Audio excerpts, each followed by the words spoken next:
Everyone, তোমরা সবাই কেমন আছো? আশা করছি তোমরা সবাই খুব ভালো আছো, আমিও ভালো আছি। তো আজ ছিল 22শে জানুয়ারি। তোমরা সবাই জানো যে আজকের দিনে আমাদের অযোধ্যার রাম মন্দির উদ্ঘাটন হবে আর রামলালার প্রাণ প্রতিষ্ঠা হবে। যার জন্য আমি সকালবেলা তাড়াতাড়ি ঘুম থেকে উঠে গেছিলাম। কেন আজকে আমি ভেবেছিলাম বাড়িতে একটু পুজো দেবো। তো সকালে উঠেই ফ্রেশ হয়ে আমি ভগবানের কাছে গেছিলাম, গিয়ে প্রণাম করলাম। করার পর আমি গেছিলাম ফল মিষ্টি এসব নিয়ে আসতে। তারপর রামলালার ফটোটাকে ভালো করে ক্লিন করে সুন্দর করে ফুলের মালা পরিয়ে দিয়েছিলাম। তারপর ফল মিষ্টি এসব একটু ভোগ লাগালাম। তারপর আমি শ্রীরাম লিখেছিলাম ফুল দিয়ে। এগুলো করার পর আমি গেছিলাম একটু কাকিমার বাড়িতে। কেন কাকিমাকে মূর্তি দিয়ে আসতে, আই মিন ফটো ফ্রেম দিয়ে আসতে। কেন কাকিমার বাড়িতে আজকে আমরা সবাই পুজো করব। তো আমি এসে দেখলাম কাকিমা নেই। তারপর আমি বাড়ি চলে এসে একটু আরতি করে নিয়েছি ভগবানদের। কেন আমি অরেঞ্জ সিঁদুর আনতে গেছিলাম, যেটা আমার বাড়িতে ছিল না। সত্যি বলতে আমার মনটা আজকে এতটাই খুশি ছিল, তোমাদের বলে বোঝাতে পারবো না। মানে চোখ থেকে না সত্যি জল চলে আসছিল। কিন্তু কি বলো তো, নিজের ভক্তিতে তো মানে পুজো করছি, অনেকের মন্তব্য এটা কি আমরা পার্টি করি। কিন্তু তোমরা বলো, নিজের ভগবান বা নিজের আস্থাকে কোনো দিন পার্টি পলিটিক্সে আনা যায়? কিন্তু মানুষের মন্তব্য এটা এসে দাঁড়িয়েছে। আচ্ছা, তোমরা বাড়িতে কারা কারা পুজো করছো সেটা কিন্তু আমাকে কমেন্টে জানাতে ভুলো না। আমার তো সকাল থেকে একটাই গান মনে পড়ছে, মেরে তন মন ধড়কন মে সিয়া রাম রাম হ্যায়। তোমাদের কার কার এই গানটা ভাল লাগে তোমরা কিন্তু কমেন্ট করে জানাতে ভুলো না।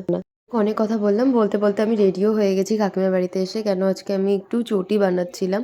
আমার অনেক দিন থেকে ইচ্ছা ছিল ওই হোয়াইট ড্রেসটার সাথে এরকম চটি করব। তো এটা ছিল আমার ফাইনাল লুক।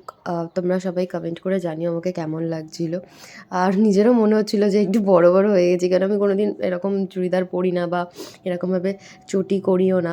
ফার্স্ট টাইম করলাম। আর আমি অনেক দিন পর আজকে কাজলও পরেছিলাম। কেন জানি না, মনে হচ্ছিলো একটু না কাজল লাগাই চোখে। আর আজকে একটু একদম মানে সিম্পল অ্যান্ড ইনোসেন্ট লুক রাখার চেষ্টা করেছিলাম।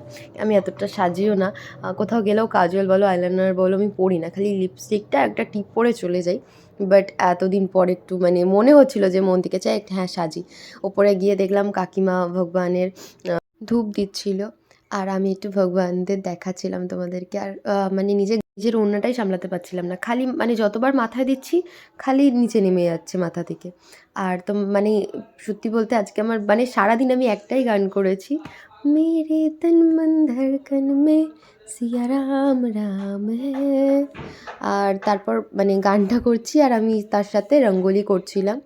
তার রঙ্গোলি বলতে গেলে শ্রীরাম লিখেছিলাম আমি। আর এসে একটু বসে ফটো তুলবো ভাবলাম, তার মাঝখানে দেখলাম শ্রীরামের সামনে একটা ফুল বানিয়েছিলাম, ফুলটা কেটে গেছে। একটু সন্ধে হওয়ার পর আমি বাইরে বেরিয়েছিলাম, দেখছিলাম আজকে কত বাজি ফাটছে আর কাকিমার বাড়িটা কি সুন্দর সাজিয়েছে দেখো তোমরা, উপরে লাইট লাগিয়ে। আর দেখছি কাকিমা তখন লুচি পনির এসব বানাচ্ছে। তারপর আমরা গেছিলাম ওপরে। কেন 5:30 বেজে গেছিলো, আমরা এবার আরতি করব। কেন 5টার সময় বলেছিল প্রদীপ জ্বালতে আর আরতি করতে। কাকিমা আমি একটু ভগবান দিয়ে ধুনো দেখাচ্ছিলাম।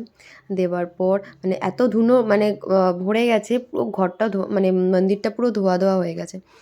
তারপর আমি আর কাকিমা একটু কর্পূরদানি দিয়ে আরতি করলাম। করার পর আমাদের আজকে মানে সবার জন্য একটু ভোগের আয়োজনও করা হয়েছিল, যেটা ছিল লুচি, আলুর দম, পনির, ক্ষীর, সব কাকিমাই বানিয়েছে। হ্যাঁ, আমি একটু হেল্প করছিলাম।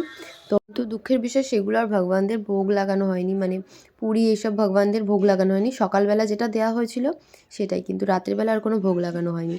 তো তারপর আমি একটু ভিডিও করেছিলাম, যেটা আমার খুব ভালো লেগেছিলো ভিডিওটা। তারপর নিচে গিয়ে ড্রেস চেঞ্জ করে আমি কাকিমার হেল্প করছিলাম। আমি ছিলাম, কাকিমার দুটো ভাই ছিল, যারা বসে বসে লুচি মানে আমরা ময়দার গোলাগুলো করছিলাম। আর তারপর আমরা প্রসাদ নিয়ে গেছিলাম দিতে সবার বাড়িতে। দেখছো রাস্তাটা কি সুন্দর সাজিয়েছে প্রদীপ দিয়ে, আমার তো খুব ভালো লেগেছে, কি সুন্দর সবাই সাজিয়েছে। আমিও আমার বাড়িতে সাজিয়েছি। আমি ফার্স্টে গেছিলাম মাসিদের বাড়ি, আর কাকিমাকে গিয়ে একটু প্রসাদ দিয়ে এলাম। তারপর গেছিলাম আমার মামা বাড়িতে, মামা বাড়ি প্রসাদ দিয়ে আমি যাচ্ছিলাম বাড়ির দিকে। আমি গিয়ে দেখলাম যে কাকিমা, আমার মা সবাই মিলে লুচি বানাচ্ছে। তার মাঝখানে গিয়ে আমি আরেকবার একটু ড্রেসটা চেঞ্জ করে একটু ভিডিও করে নিয়েছিলাম, কেন আমার তখনও ভিডিও করা কমপ্লিট হয়নি। তারপর কাকিমা বলল তোরা খাবার খেয়ে নে, তো আমরা ততক্ষণ খেতে থাকি। তোমরা ঝটপট গিয়ে আমার চ্যানেলটাকে সাবস্ক্রাইব করে দাও। Thank you everyone, tata.